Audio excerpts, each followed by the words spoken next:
प्रायिकता के आज के इस वीडियो में विद्यार्थी ताश से संबंधित प्रश्न को हल करना सीखेंगे। यह प्रश्न बच्चों के सामने है। ताश की गड्डी से एक पत्ता यादृच्छया निकाला जाता है। यादृच्छया क्या मतलब होता है जानते हैं, पहले भी बता चुके हैं। रैंडम अर्थात बिना देखे, बिना पता लगाए कि ये पत्ता कौन सा है, गड्डी को फेंटा जाता है और उसमें से एक पत्ता निकाल लिया गया। अब निम्न प्रश्नों के जवाब दे देते हैं। तो पहली बात तो हम ताश के बारे में थोड़ा सा समझ लेते हैं। ताश की गड्डी में कुल पत्तों की संख्या होती है 52, जिसमें से 13 4 प्रकार के पत्ते होते हैं। 2 प्रकार के काले पत्ते होते हैं जिन्हें हुकुम तथा चिड़ी कहा जाता है। आकृति कुछ इस प्रकार होती है।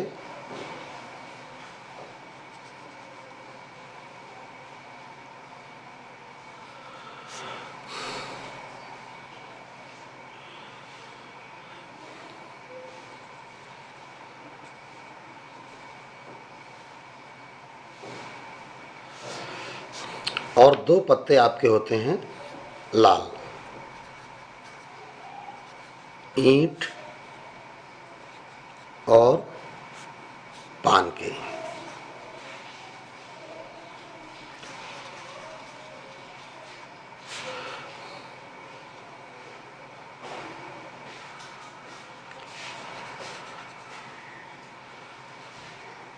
कुछ इस प्रकार के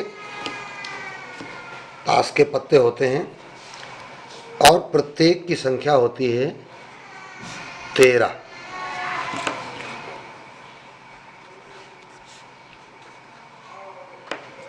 इन 13 पत्तों में एक इक्का, एक है ना, तो इक्का प्रत्येक में एक बादशाह प्रत्येक में एक बेगम प्रत्येक में एक गुलाम प्रत्येक में एक और शेष अन्य पत्ते 10 तक, जिनमें उतनी ही आकृतियां बनी हुई होती हैं। तो दी हुई कंडीशन के अनुसार हमें पत्तों को निकालना है या छांटना है या उनके कुल संभव तरीकों पर अनुमान लगाना है और फिर उसके बाद प्रश्नों के जवाब देना है। चलिए शुरू करते हैं, प्रश्न पर आते हैं। ताश की एक गड्डी से एक पत्ता यादृच्छया निकाला जाता है। प्रायिकता ज्ञात कीजिए। यदि फर्स्ट हल करना स्टार्ट करेंगे हम, फर्स्ट को पत्ता बेगम है या काले रंग का है। तो ताश की गड्डी में कुल पत्ते कितने होते हैं? 52। अब बेगम कितनी होती हैं? कुल बेगमें भाई एक चारों प्रकार की हो गई, तो 4। और काले रंग के पत्ते, तो काले रंग के मतलब हुकुम और चिड़ी के, तो हुकुम और चिड़ी के काले रंग के कुल पत्ते पहले कितने हो गए? तो अब लिखेंगे यहाँ पर बेगम, यहाँ पर लिखें यदि पत्ता बेगम है या काले रंग का है तो पत्तों की संख्या। अर्थात जो ये कंडीशन दी गई है, इस कंडीशन पर कितने पत्ते हो सकते हैं। तो भाई देखिए, नंबर 1 बेगम है तो 4 बेगम होती हैं। नंबर 2 काले रंग का है तो 13 दो प्रकार के काले रंग के पत्ते, अर्थात 26 पत्ते। लेकिन एक बात ध्यान रखना पड़ेगा कि 2 तरह के काले रंग के पत्ते हैं और दोनों तरह से एक एक पत्ता बेगम का उनमें भी है। तो काले रंग के 26 पत्तों में हमने 2 बेगमें तो पहले ही लिख रखी हैं, हमने चारों बेगम लिख ली हैं। तो इसमें 2 बेगम वो भी हैं जो काले रंग की हैं, तो इनको हमने कम कर दिया। और ये या का मतलब प्लस होता है तो यहाँ पे प्लस कर दिया। तो इस प्रकार हमने देखा कि 26 में 2 गया 24, 24 4 28 हमारे अनुकूल पत्ते आ जाते हैं। तो अतः अभीष्ट प्रायिकता, तो अनुकूल परिणाम कितने हैं 28, टोटल परिणाम कितने आते हैं 52 टोटल पत्ते। तो ये हो गया आपका आंसर 28/52। अब इसको हम कैंसिल कर लेंगे, 14 26 7 13, तो ये 7/13 आंसर हमें प्राप्त हो जाता है। अब चलते हैं अगला सेकंड क्वेश्चन देखते हैं। सेकंड में क्या कहा गया है, पत्ता हुक्म का हो परंतु बादशाह या गुलाम ना हो। तो भाई देखते हैं, हुक्म का हो परंतु बादशाह या गुलाम ना हो। अच्छा भाई, तो हुक्म के पत्ते कितने होते हैं पहले तो ये देखना पड़ेगा। तो हुक्म के पत्तों की संख्या है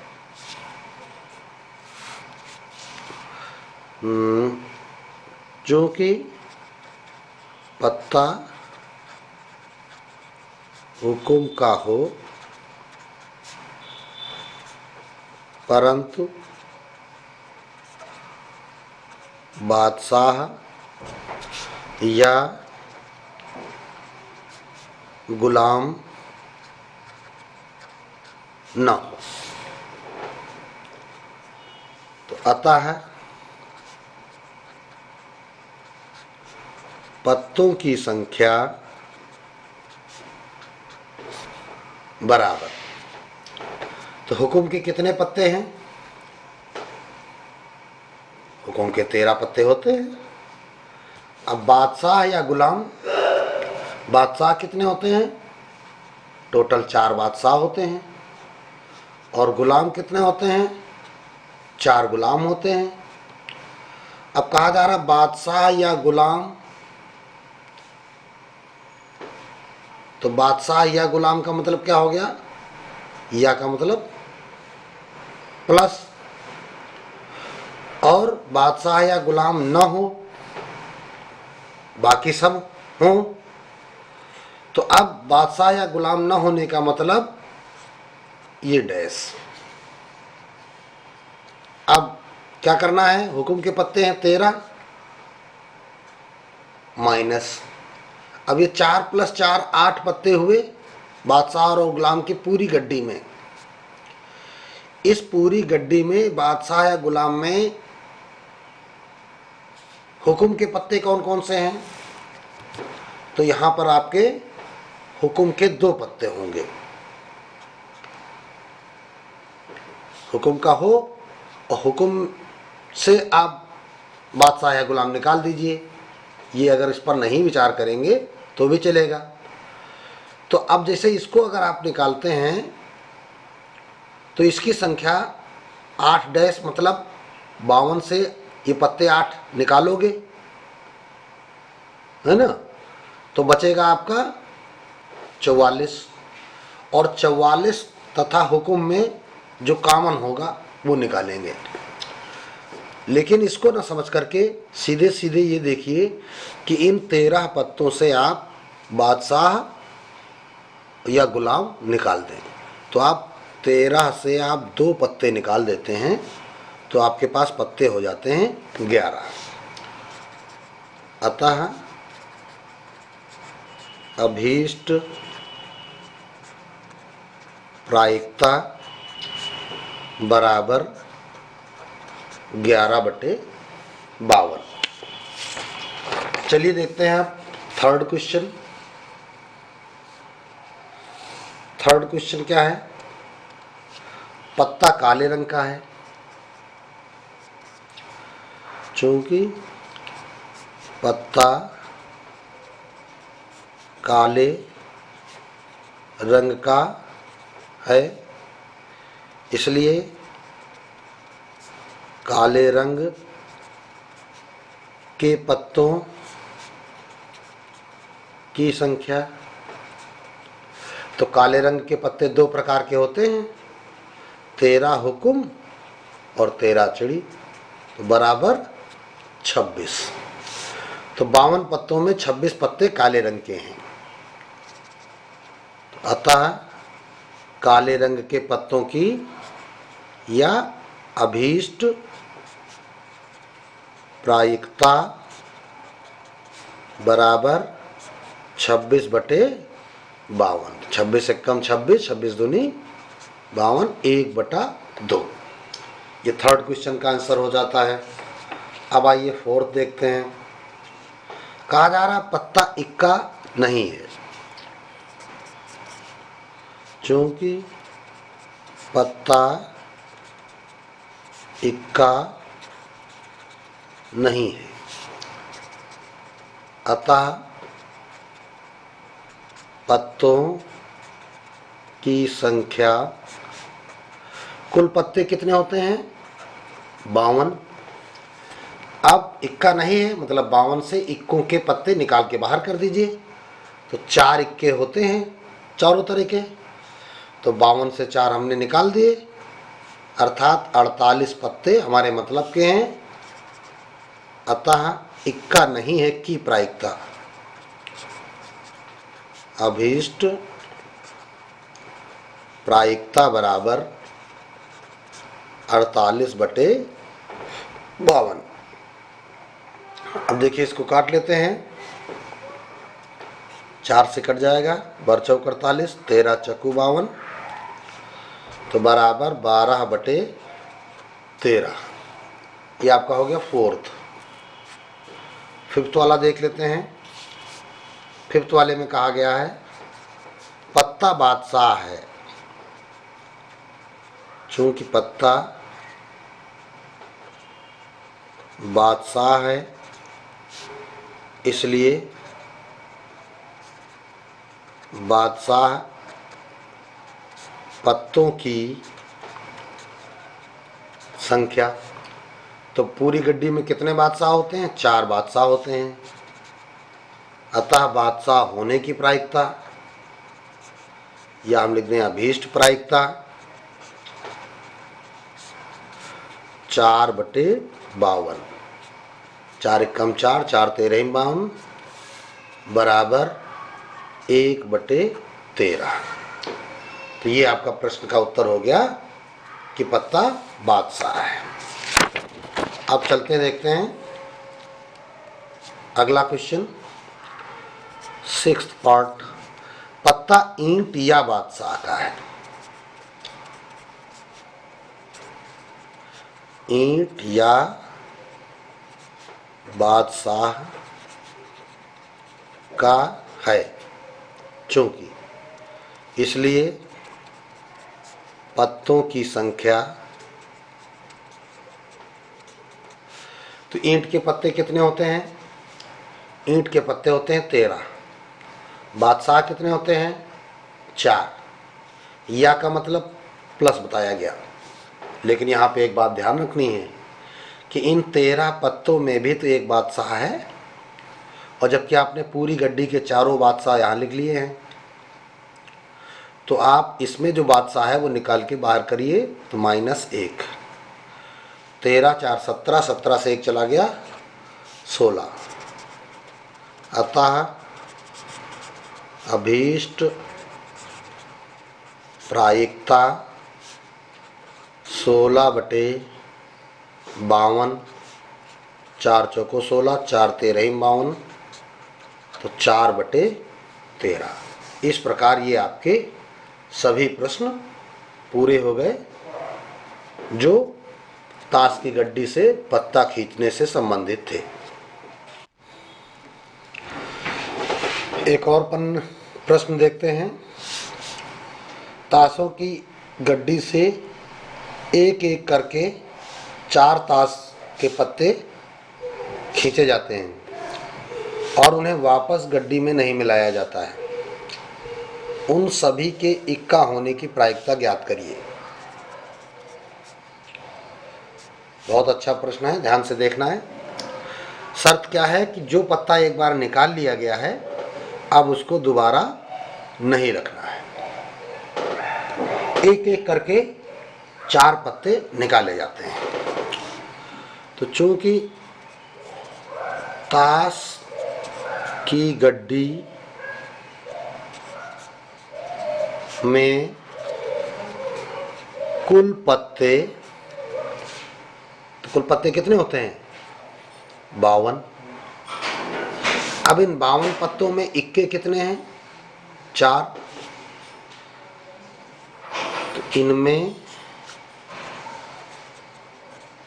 इक्के बराबर 4।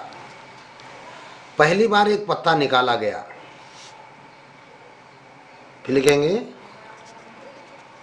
पहली बार एक पत्ता निकाला जाता है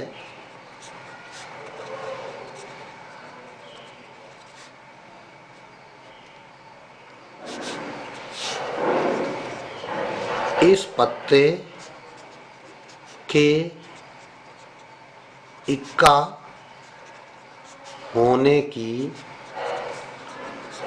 प्रायिकता। अब एक पत्ता आपने निकाला है तो इक्का होने की प्रायिकता पूछी जा रही है। तो इक्के होते हैं 4। तो हमारे पास ताश के पत्तों से इक्के निकलने के चांस कितने हैं? 52 मौकों में से 4 मौके, 52 में से 4, और 4 में से 1 ही निकलेगा। तो हमारे अनुकूल स्थितियां होती हैं 4, टोटल स्थितियां हैं 52, जिसको हम सरल कर देंगे तो ये आ जाता है 1/13। तो 1/13 जो है पहली बार में इक्का निकलने की प्रायिकता है। चूंकि इस पत्ते को वापस गड्डी में नहीं मिलाया जाता है,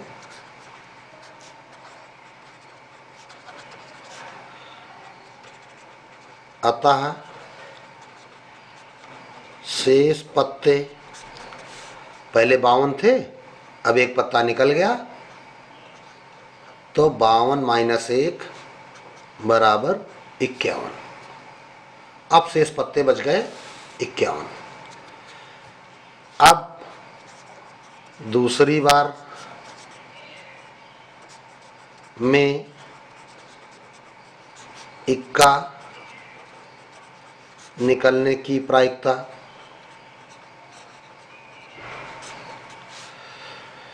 तो दूसरी बार में इक्का निकलने की प्रायिकता, तो पहली बार में थे 4, एक इक्का निकल चुका है, अब इक्के बते 3 और अनुकूल स्थितियां 3, कुल 51, तो 3/51। अर्थात 3 एकम 3, 17 तिहाई 51, 1/17। इसी प्रकार तीसरी बार में इक्का निकलने की प्रायिकता,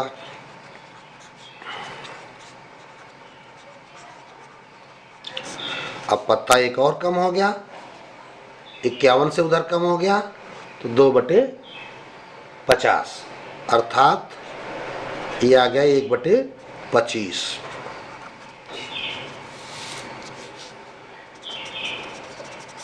चौथी बार में इक्का निकलने की प्रायिकता, तो अब चौथी बार में एक इक्का बचा होगा और पत्ते बचे हैं 49, तो 1/49। अब ये सारी घटनाएं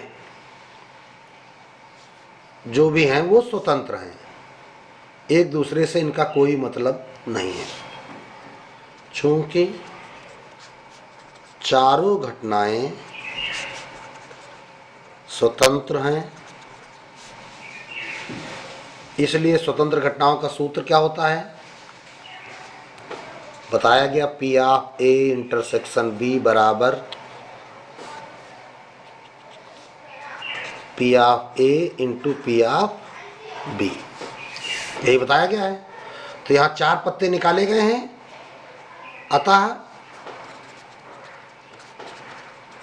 सभी पत्तों के इक्का होने की प्रायिकता, तो पहली बार में प्रायिकता आई थी 1/13 इंटू दूसरी बार में आई थी 1/25, 1/17, तीसरी बार में आई थी 1/25 और चौथी बार में 1/49। तो इस प्रकार इन सभी का आप गुणनफल कर लेंगे और गुणनफल करने के बाद आपका आंसर प्राप्त हो जाएगा। तो ये है कि एक एक पत्ता निकाला गया, वापस नहीं रखा गया। जब वापस नहीं रखा गया तो कुल स्थितियां हैं वो एक एक करके कम होती चली गई। अब ये सवाल पूरा हो गया।